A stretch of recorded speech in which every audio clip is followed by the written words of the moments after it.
नमस्कार दोस्तों, आध्यात्मिक वायरल चैनल पर आपका स्वागत है। ऐसी ही जानकारी वाली और वीडियोस देखने के लिए हमारे चैनल को सब्सक्राइब करें। अगर आप भी भगवान श्री राम के भक्त हैं तो कमेंट में जय श्री राम ज़रूर लिखें। तो चलिए शुरू करते हैं आज का वीडियो। दोस्तों, मनुष्य द्वारा जो भी कर्म किए जाते हैं वो सभी क्रिया रूप होते हैं, जो कि वो अपना फल देने के बाद ही समाप्त होते हैं। जब तक हमारे कर्म हमें फल नहीं देते तब तक वो समाप्त भी नहीं होते। हमारे कर्मों का फल इस जन्म में या फिर अगले जन्म में अवश्य ही हमें मिलता है। इसमें अगर पूरे विश्व में परिस्थिति कैसी भी हो जाए या इसके बावजूद अन्य परिस्थितियाँ और व्यवस्था भी बदल जाए, परंतु न तो एक पिता के सभी बच्चे एक जैसे होते हैं और न ही एक गौमाता के सभी बच्चियां एक जैसा दूध देने वाली होती है, और ना ही एक गुरु की कक्षा में पढ़ने वाले सभी विद्यार्थी एक जैसे प्रभावशाली होते हैं।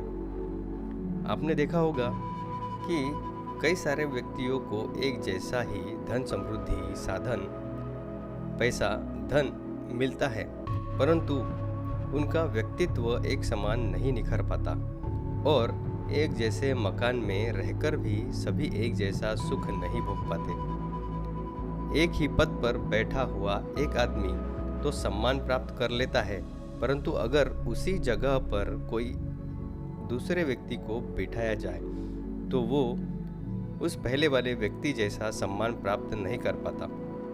दोस्तों, ऐसा क्यों होता है?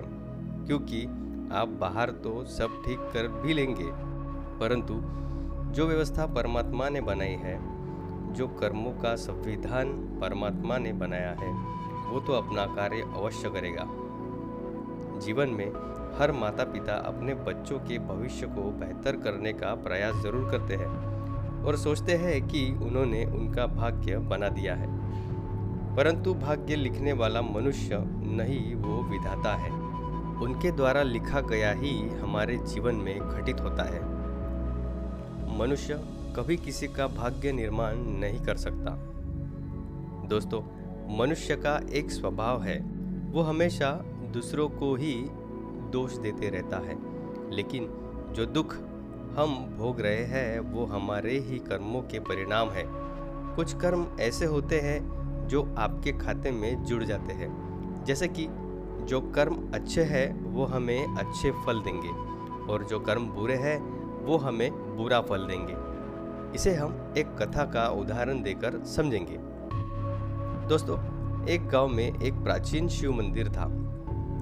उस मंदिर में रोज एक पंडित आते थे और चोर भी आते थे।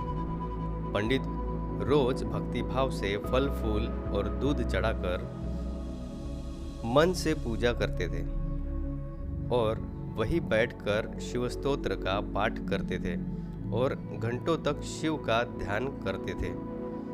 उसी मंदिर में एक चोर हर रोज प्रतिदिन आता था और वो आते ही शिवलिंग पर डंडे मारना शुरू कर देता था और अपने भाग्य को कोसते हुए शिव को अपशब्द कहता था।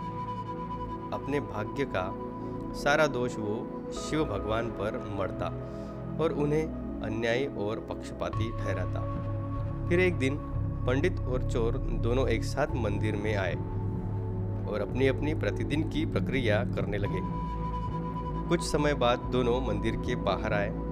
तभी उस चोर को मंदिर के बाहर सोने के सिक्कों से भरी एक थैली मिली और उसी समय पंडित के पैर में कीला लगने से गहरा घाव हो गया। सोना मिलने से चोर को बहुत खुशी हुई, वो आनंदी हुआ, और वही पंडित के पैरों में घाव होने से पंडित दुखी हुआ और रोने लगा। तभी भगवान शिव वहां प्रकट हुए और बोले, हे राजन, आज आपके साथ बहुत बड़ी दुर्घटना होने वाली थी, परंतु मेरी पूजा करके अपने सत्कर्मों से उस दुर्घटना को छोटी सी घटना में आपने परिवर्तित किया है और इस चोर को आज के दिन राजा बनकर सिंहासन पर बैठना था, परंतु इसके कर्मों ने इसे सिर्फ एक थैली सोने का ही अधिकारी बनाया है।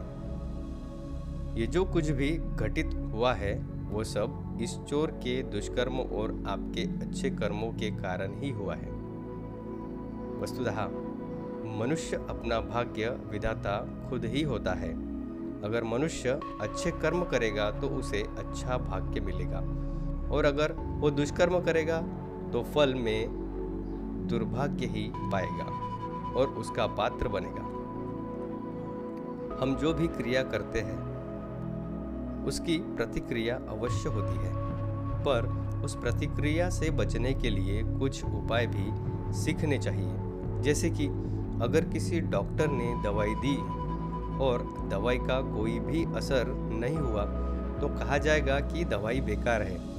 यहीं पर अगर किसी से आपको गाली दी और आपको उसका कोई भी असर नहीं हुआ तो उसकी गाली बेकार हो गई। दोस्तों, आपको अपने अंदर ऐसी शक्ति तैयार करनी चाहिए कि कोई आपको किसी भी बुरी चीज़ में अटकाना चाहे, नीचा दिखाना चाहे, आपको क्रोध दिलाना चाहे या फिर आपका गलत उपयोग करना चाहे, तो आप इन सब से अप्रभावित रहे।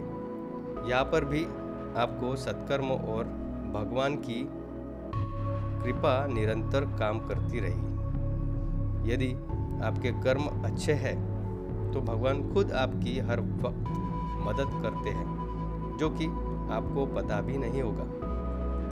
दोस्तों, आज के लिए बस इतना ही। अगर आपको हमारा ये वीडियो पसंद आया हो तो इसे लाइक कर देना और शेयर ज़रूर करना। और अगर ऐसे ही नए नए वीडियोस आप देखना चाहोगे तो हमारे चैनल को सब्सक्राइब ज़रूर करना। धन्यवाद।